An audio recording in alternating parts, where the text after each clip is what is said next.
You are in the Gentleman's Club. I am not in the movie Meet Dave, but I was in the movie Meet Dave, if that makes any sense. You I were shot a cut scene. out. This is a story that, if you'll give me a moment, I can kind of walk you through. We were doing Human Giant, and they came to us between our first and second season, and they said, would you guys like to host a 24-hour marathon on MTV? You'll take over the Times Square studio. You can do whatever you want. I remember that. And we were like, holy shit, this is the best thing. Really? Do whatever you want. You could book whoever you want. You have free reign. We are not going to interfere. We'll give you everything that you need. Great. When? In 7 days.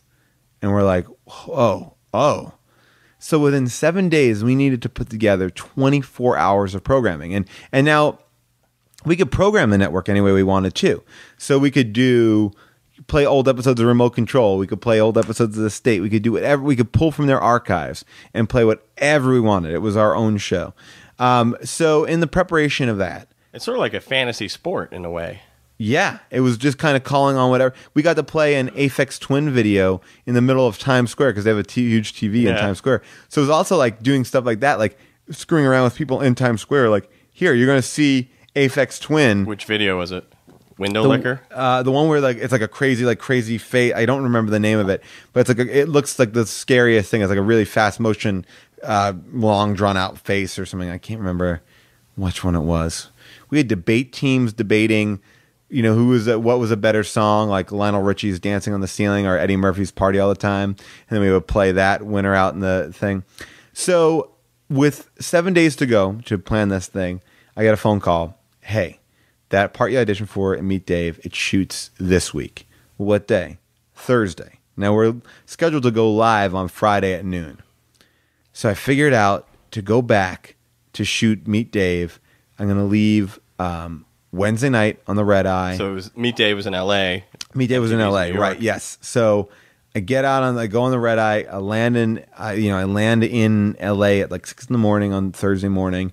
Going to go right to set and shoot my part, get on a flight at 4 o'clock or 6 o'clock, and then get back in New York and go right to MTV and go right on air.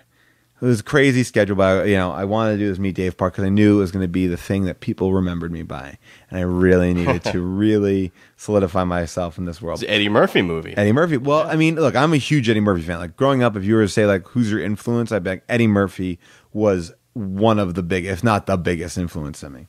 So, because as you can tell with my brand of humor, but the whole idea of the movie is that Eddie Murphy is playing a spaceship. Like literally, his body is a spaceship, and there's a little mini Eddie Murphy in the head of the spaceship Eddie Murphy, and all these little people running throughout the body.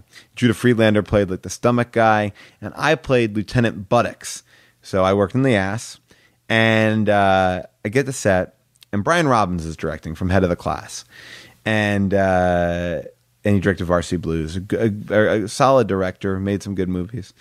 I get the set, and there's a green screen and a chair like on this platform. I had to like climb a ladder to get to this chair. And I said to Brian Robbins, I was like, what is that? What's that chair? Where am I at?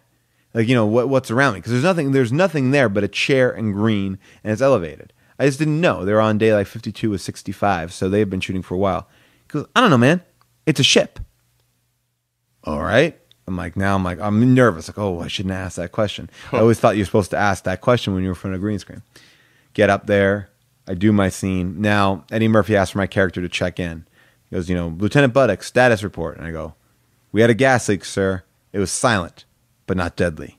Yeah. It's a line. Yeah. Pretty simple line. Can't mess up that line. We had a gas leak, sir. Silent, but not deadly. So I do it the first time. He's like, cut. Look at the screen. I'm like, what screen? He goes, there's a screen to your left. There's no screen to my left because there's everything CGI. But that's why I was asking before. I was like, oh, shit. So now I've already done one take. I've missed the screen that I asked about. But I said, now, okay, so we do it again. Sir, we had a gas leak. It was, silent but not deadly. More military. Sir, we had a gas leak. Silent but not deadly. No, even more military. He's like, we had a gas leak, sir. Silent but not deadly. I'm doing it, and I see him walk off set. And I'm like starting to get like that flop sweat. I'm like, what am I doing? What's going wrong? Now, I'm not even acting with anybody. I have one line, and I'm like, how am I fucking this up? What am I doing wrong? I can't even imagine what I'm doing wrong. The assistant director comes over, and he goes, hey, we have a camera problem. We need you to go back to your trailer. Now, I know there's no camera problem. I am familiar with sets. There's no camera problem. It's the Paul problem. But I don't know what it is. I mean, again, you heard that line. Anyone can do that line. So I go back to my trailer. Knock is on the door. These other producers come in and they go, hey, this is the toughest part of the job. We're going to recast your role. Oh. And I'm like, what? Now, meanwhile, I'm pissed because not only have I flown across country to do Lieutenant Buttocks, but now I'm being fired from the movie. And also, everyone in New York knows I'm going out to shoot this movie. So now I got to tell everybody that I got fired. You know, like, so I'm feeling all this pressure of like, oh. So they go, well, you can stay here and be an extra if you want. I'm like, man, I don't want to be an extra. Like, I'm like, I'm like, you know what? I'm going to go back to New York. I'm doing a movie. I'm doing the 24-hour marathon. I'm going to just do that. They take off my costume. They like make me give my costume away. I, put my backpack on, slowly walk out of the trailer. And it's like the Incredible Hulk leaving town, like do, do, do, do, just like sadly walking. I look through the giant like studio doors, like the big stage doors, and I see someone doing my part. Sorry, Gassing. That was quick. It was super quick. And as I'm walking off, I say to the one of the PAs, I go, what's going on? He goes, oh, they cast the sound engineer in your part. I'm like, what do you mean the sound engineer? He's like, the guy who like mixes the movie, like he's going to be doing your sound mixes the movie. He's going to be doing your part. I was like, what? So I'm walking off, and then this other guy comes up and goes, oh, where are you going, man?